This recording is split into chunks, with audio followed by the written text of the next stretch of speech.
செயல், நல்ல சிந்தனை, இந்த விஷயம் இருந்தால் கடவுளை அடைவதற்கு உதவியாக இருக்குமா? இருக்கும். எப்படி? எப்படின்னா அதான் சொல்லிட்டே இருக்கேன் பதில். அதில் நல்ல எண்ணம் இருக்கணும், நல்ல சிந்தனை நல்ல இருக்கணும். எண்ணம் எப்படி நம்ம உருவாக்குறது? அது எந்த மாதிரி இருந்தால் நல்ல எண்ணம் நமக்குள்ள வரும்? கழுத்தில் ஒரு கவரை கட்டிக்கிறணும், இடுப்பில் ஒரு கவரை கட்டிக்கிறணும், 2 காலும் சேர்த்து ஒரு கவரை கட்டிக்கிறணும் இல்லையா? 3 கவருக்கும் சேர்த்து ஒரு கவரை கட்டணும். கட்டி இந்த மாதிரி இதில் அந்த கவரை இழுத்து கட்டி ஒரு 10 அடிக்கு மேலே தொங்க விட்டு ஆட்டி விடணும். சிரிக்காது. 3 நாளைக்கு ஆட்டி விட்டால் இப்போ நீ கேட்ட சிந்தனையெல்லாம் உனக்குள்ளே வரும்.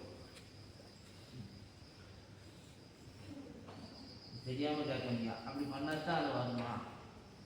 சொன்னால் வராது உனக்கு. அனுபவிக்கணும். அதை அனுபவிக்க வச்சாதான் உனக்கு அந்த சிந்தனை வரும். அதுக்கும் நடைமுறையில் கொண்டு வந்த ஒரு காரணத்தை சொல்கிறேன். சாய்பாபாவுக்கு 13 வயசு.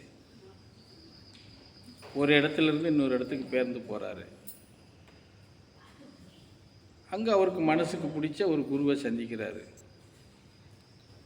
அந்த குருவு எதிர்பார்த்த குழந்தை வந்து சேர்ந்துருச்சுன்னு சொல்லி வாடா ராசான்னு அணைக்கிறாரு. சில விஷயங்களை சொல்லி கொடுக்குறாரு. விளையாட்டு பருவம் அவன் எதுவுமே எடுத்துக்கிற மாட்டாங்க.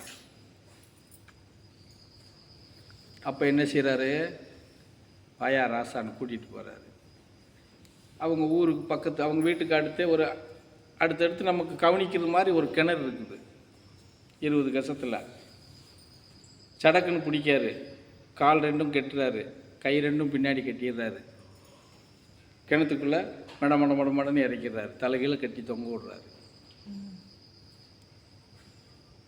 20 கசத்துக்குள்ள கிணத்துல ஒரு 16 கச அளவுக்கு அவனை தொங்க விட்டு இழுத்து முடிச்சு கட்டிட்டு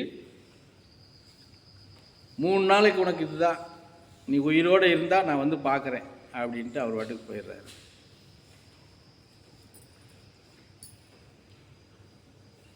சரியா? இவன் 3 நாளும் அவனுக்கு தெரிஞ்ச மந்திரம் அந்நியாரம். அந்த குழந்தைக்கு குருவே காப்பாற்றுங்க, குருவே காப்பாற்றுங்கிறது தான் அவன் மந்திரம். 13 வயசில் அவனுக்கு வேறு மந்திரம் தெரியாது. கொஞ்ச நாள் அந்த அவர்கிட்ட இருந்ததுனால அந்த குருங்கிறது மந்திரம் தெரியும். குரு தானே கட்டி தொங்க விட்டாரு, அப்போ குருவே காப்பாற்றுங்க. 3 நாள் நைட்டு போகணும், குருவே காப்பாற்றுங்க, குருவே காப்பாற்றுங்கன்னு தான் தொங்கிக்கிட்டு இருக்கான். அவர் தான் வந்து சொல்லி போயிட்டார். 3 நாள் கழிச்சு நான் வந்து பார்ப்பேன், உயிரோடு இருந்தால் உன்னை மேலே தூக்கி எடுப்பேன், இல்லைன்னா அவுத்து உள்ளே விட்டுட்டு போயிடுவேன் சொல்லிட்டு போயிட்டாரு. 3 நாள் கழிச்சு அவர் வராரு.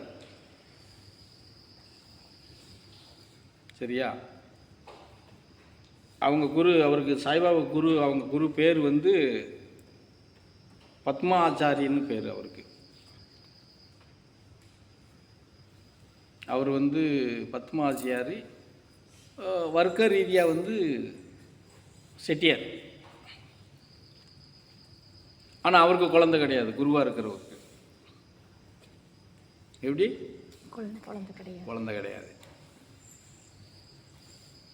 3ஆவது நாள் வந்து பார்க்காரு.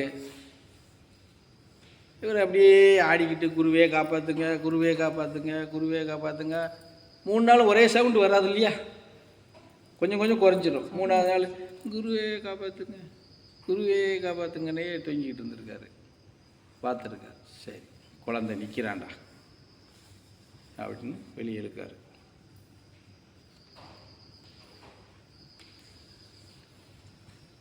இழுத்து வெளியே தூக்கி வச்சு மூஞ்சி கிஞ்ச கழுவி விட்டு ஏதோ அவனுக்கு தெளித்து வர்றதுக்கு ஒரு உணவை கொடுத்து ரெடி பண்ணுறாரு. ரெடி பண்ணி 2 நாள் அவங்ககிட்ட எதுவுமே கேட்க மாட்டேங்காரு இவர்.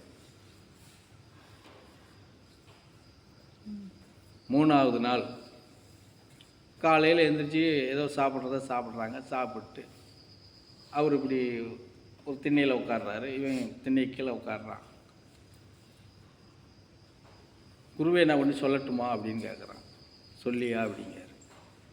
இங்கே ஒரு 3 மாதத்துக்கு முன்னாடி என்கிட்ட இதை கேட்டீங்கல்ல, இப்போ நான் அதுக்கு பதில் சொல்கிறேன். சரி சொல்லியா அப்படின்னு.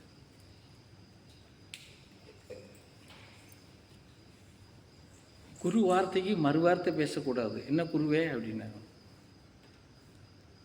3 மாதத்துக்கு முன்னாடி அது சொல்லும் போது எப்படி அசால்ட்டுத்தனம். இந்த மாதிரி அப்படியே அதுக்கு முன்னாடி அவர் என்னெல்லாம் அவனுக்கு அறிவுரை கொடுத்தாரோ அதையெல்லாம் அன்னைக்கு திருப்பி சொல்கிறான். சரி, இதெல்லாம் நான் இனிமேல் அதை அப்படியே மாற்றாமல் நான் நீங்கள் சொல்கிறத கேட்டு நான் கடைப்பிடிப்பேன். ரைட், வெரி குட், பா. இதைத்தாண்டா சாமி நான் உனக்கு 3 வருஷமாக சொன்னேன். தொங்க விட்டதுக்கப்புறம் தான் உனக்கு வருதா? சரி வா, இப்போவாவது வந்துச்சே அப்படின்னு அதுக்கப்புறம் ஆன்மீக பாடத்தை அந்த குழந்தைக்கு தீவிரமாக இறக்குனார். 13 வயசுலேருந்து 19 வயசு வரைக்கும் முழுமையாக இறக்குனார். இறக்கி முடித்து ரைட் இவனுக்கு போதும். ஏன்னா அதுக்கு அடுத்து கொஞ்ச காலத்தில் குரு காலம் நிறைவேற போகுது. சாய்க்கு 19 வயசு வரும்போது குரு சொல்கிறாரு, ஒரு செம்பு எடுக்கார் காலையில், இந்தா வாங்கிக்கிறாரு. வீட்டுக்கு முன்னாடி ஒரு